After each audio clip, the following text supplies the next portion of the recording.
Hello students, REET पात्रता 2025 की घोषणा होने के बाद कि ये एग्जाम जनवरी के मध्य में करवाई जा सकती है। जब से ये न्यूज़ आई है तब से फर्स्ट ग्रेड की तैयारी करने वाले, सेकंड ग्रेड की तैयारी करने वाले स्टूडेंट्स में एक उथल पुथल सी है। वो सोच रहे हैं कि अब मैं किसकी तैयारी करूं, जबकि वो लंबे समय से या तो फर्स्ट ग्रेड की तैयारी कर रहे हैं या फिर सेकंड ग्रेड की तैयारी कर रहे हैं। यहाँ तक कि कई स्टूडेंट्स तो वो हैं जिन्होंने पहले भी फर्स्ट ग्रेड या सेकंड ग्रेड की तैयारी कर रखी है।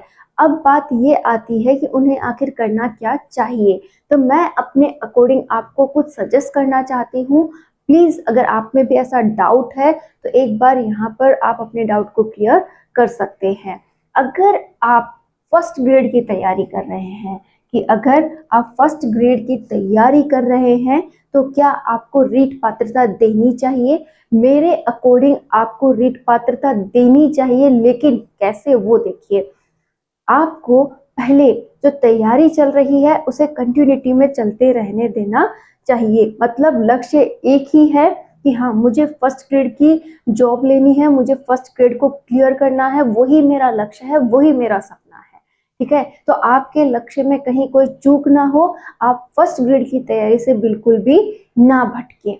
आपको पात्रता की तैयारी करनी नहीं है, बस अपने लक्ष्य पर बने रहना है और इसी के बारे में सोचना है, हर संभव कोशिश करनी है। जब आपका एग्जाम पास आए, जैसे जैसे थर्ड ग्रेड का एग्जाम पास आए, आपको कुछ समय के लिए, जैसा 15 दिन बोले या 20 दिन बोले, आपको थोड़ी बहुत रीट पात्रता की तैयारी करनी है। आप भूल रहे हैं कि रीट पात्रता एक पात्रता एग्जाम है जिसमें आपको मिनिमम मार्क्स लाने हैं। जनरल वालों को 60% लाना होता है और अदर कास्ट के लिए थोड़ा और कम है। तो आपको केवल इसे पास करना है, इसमें नेगेटिव मार्किंग नहीं है। आपको सारे क्वेश्चन अटेंड करके आने हैं। कहने का अर्थ है कि कुछ आपको आएगा, कुछ आपको नहीं आएगा, और देखते ही देखते शायद ये पेपर भी आपका क्लियर हो जाए। 20 दिन मैंने आपको इसलिए इसे पढ़ने को बोला है ताकि जो छोटे मोटे पॉइंट्स हैं आप उन्हें और एक बार समझ सके। जैसे आप साइकोलॉजी पढ़ लें इसमें। अब साइकोलॉजी फर्स्ट ग्रेड की भी आप पढ़ रहे होंगे, उसमें से बहुत से बिंदु हैं जो थर्ड ग्रेड की साइकोलॉजी में आपको देखने को मिल जाएंगे। उस समय आप उन बिंदुओं को रिवाइज कर लें। ठीक है, साथ ही आप क्या कर सकते हैं, जो भी जनरल हिंदी, जो भी जनरल इंग्लिश आप पढ़ रहे थे वही आप first language and second language में रीट में भर दें, तो आपको वहां पर भी उसमें प्रॉफिट मिलेगा। तो आपने कौन कौन से पॉइंट पढ़ लिए? हिंदी पढ़ ली, इंग्लिश पढ़ ली, साथ ही साइकोलॉजी पढ़ ली। और आपका सब्जेक्ट, जैसे आप साइंस से हैं तो साइंस भी आपने पढ़ रखी है, साथ ही एसएसटी वगैरह आप पढ़ रहे हैं, तो इनके आधार पर आपको थर्ड ग्रेड का पेपर देना है। ऐसा नहीं है कि मैं आपको मना कर रही हूँ कि आप पेपर मत दो, लेकिन आपको तैयारी अलग से नहीं करनी है। लास्ट जब बिल्कुल अनाउंस हो जाए कि हाँ अब पेपर इस तारीख को होने वाला है, उससे 20 दिन पहले आपको तैयारी करनी है। जो तैयारी आपकी फर्स्ट ग्रेड में चल रही थी उन्हीं बिंदुओं का उपयोग करते हुए 20 दिन में उन पॉइंट्स को आप अच्छे से पढ़ें और उसके आधार पर पेपर दे के आए। आपका पेपर जरूर क्लियर होगा। यहाँ पात्रता परीक्षा है, बिना डरे दे के आइएगा, कोई नेगेटिव मार्किंग नहीं है, और कोशिश ये रहेगी कि ये पेपर भी क्लियर आपका हो जाएगा। लेकिन ये याद रखिए, मेन टारगेट क्या है? First grade.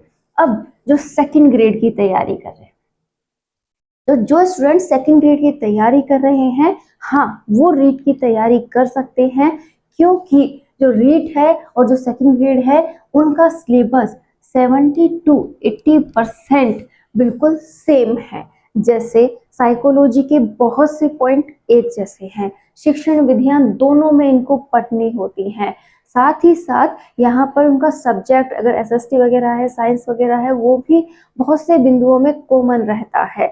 तो आप ये मान के चल सकते हैं कि सेकंड ग्रेड और थर्ड ग्रेड की तैयारी एक साथ की जा सकती है।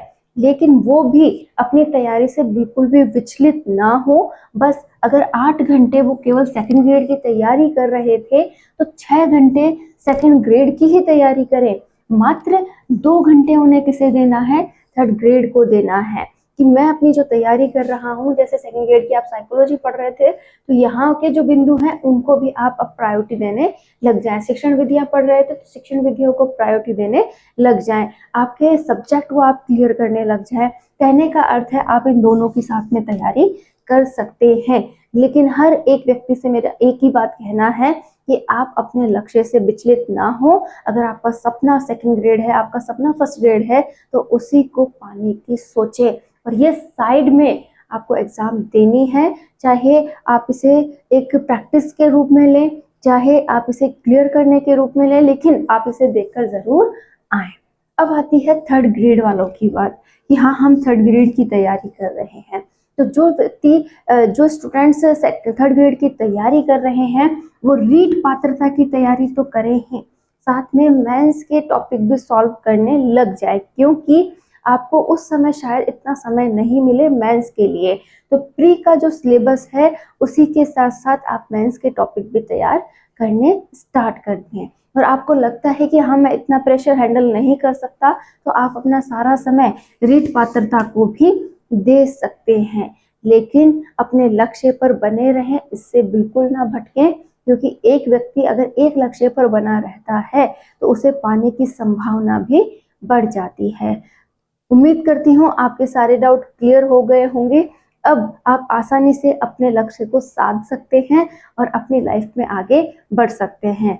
माना आप बहुत जल्द अपने लक्ष्य तक पहुंचकर अपनी उथल पुथल बंद करना चाहते हैं और एक निश्चित जिंदगी जीना चाहते हैं, लेकिन ऐसे ही तैयारी को छोड़कर दूसरी राह पकड़कर आप सेलेक्ट भी नहीं हो सकते। कुछ समय का इंतजार कीजिए, बहुत जल्द हमारे बीच में सेकंड ग्रेड की वैकेंसी भी आएगी और फर्स्ट ग्रेड की वैकेंसी भी आएगी। फर्स्ट ग्रेड के लिए आप मान के चलें कि हमारे पास 6000 से लेकर 8000 तक की वैकेंसी आने की संभावना है।